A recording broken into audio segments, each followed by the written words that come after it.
Hi, today I'm going to be talking about the general parts of a mountain bike using my 2018 Giant-Trans Junior as an example. We're going to start off with the frame, the most essential part of the bike. It holds about most of the bike together. Think of it as the skeleton or core of the bike. In the frame there are four main parts.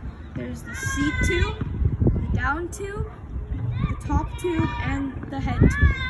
The seat tube is the part of the bike that that starts from the saddle and goes all the way down to the front drivetrain, the front part of the drivetrain.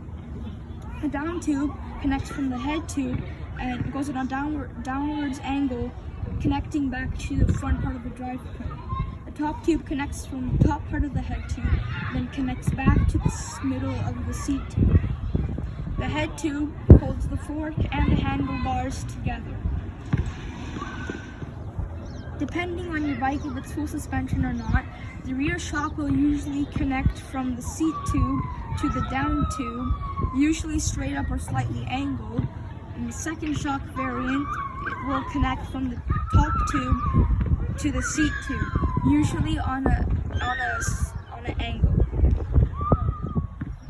Most new mountain bikes these days have what's called a dropper post. The dropper post is basically like a post which is attached to a saddle, which you can move up and down according to your height. This can also be useful when you're riding different types of terrain. They can help you go more efficiently and more faster. Usually the lever that you use to move the dropper post up and down is found on your handlebars. And with the flick of a lever, it can move up and down to your desires. The main part of the mountain bike is its suspension. Suspension consists of a lot of parts. For example, there is full suspension, which has shocks in the front and the back, usually made to absorb bigger jumps and rough and rigid technical terrain. Full suspension, there's also a lot of variants too. For example, there's a regular trail bike, like I have here. There's an enduro mountain bike, and there's also a downhill mountain bike. But that's just the bikes. The suspension is also very big in sizes because there's 100 millimeters of travel, and it can go up to 200 millimeters of travel. Travel is how much the suspension can compress at max capability. Full suspension, whether it's regular trail, enduro, or downhill, is usually the most common type and the most expensive as well. A hardtail is another type of mountain bike, but it only has suspension up front and not in the back. Usually hardtails are the best starter bikes in terms of money, repairs, upgrades, and basically doing anything you want. The last type of suspension is the rigid bike. The rigid bike, as its name suggests, does not have any suspension, and it is rigid. Most rigid bikes are most commonly found in road bikes, but when they're found in mountain bikes, they're going to be a cross-country bike, or a fat bike. Cross-country bike is a mountain bike that's meant to go fast, is really light, and is going to be a really good climber. Cross-country bikes usually go in more flat or hilly terrain, because that's what their cross-country bikes are meant for. They're also not meant to go on really big jumps, because that will just break the whole bike, and going from the top of the mountain like a downhill bike.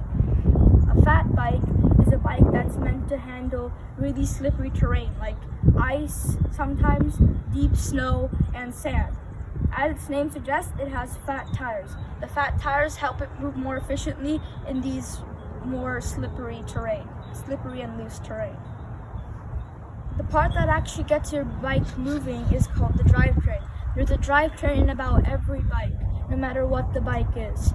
Usually the drivetrain starts from the bottom of the seat post area and goes back to the rear tire and then wraps back around. At the very back of the bike we find the cassette. The cassette sits on the through axle of the rear tire. Below the cassette we find the rear derailleur. The rear derailleur helps the chain move up or down on the cassette when you are changing gears.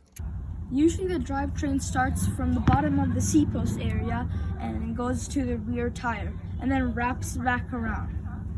At the very back of the bike we find the cassette. The cassette sits on the through axle of the rear tire. Below the cassette we find the rear derailleur. The rear derailleur helps the chain move up and down on the cassette, which determines how hard you're going to have to push and to get the bike moving and how little you're going to have to push. Also, this happens when you are changing the gears on your handlebars. On your handlebars, the lever that you use to shift the gears is connected all the way to the rear derailleur, which, as you know, helps you with changing gears. Moving on to the chainring. The chainring sits at the bottom of the seat post area there. The chainring is like the cassette but up front. Most new mountain bikes these days only have one chainring, but the older mountain bikes or even road bikes have 2 or even 3 chain rings. If you have an older mountain bike or even a road bike and it has 2 or 3 chain rings up front, you're also going to have a front derailleur. On your handlebars, there's also going to be a second shifter lever to change the front gear. Almost forgot to mention that yes, the chain is spinning around the front chain ring and the cassette. Another crucial part to your mountain bike experience is the cockpit. The cockpit is very similar to the frame in the fact that it needs to be a very specific size for you, otherwise you won't find it comfortable or good for you. I will say that finding the right size for a cockpit is way harder than finding the right size of a frame for you.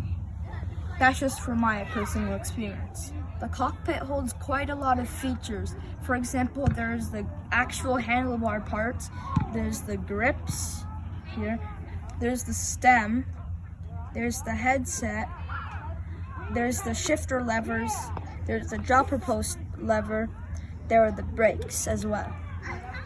Thank you for watching. I hope you learned something today. Bye!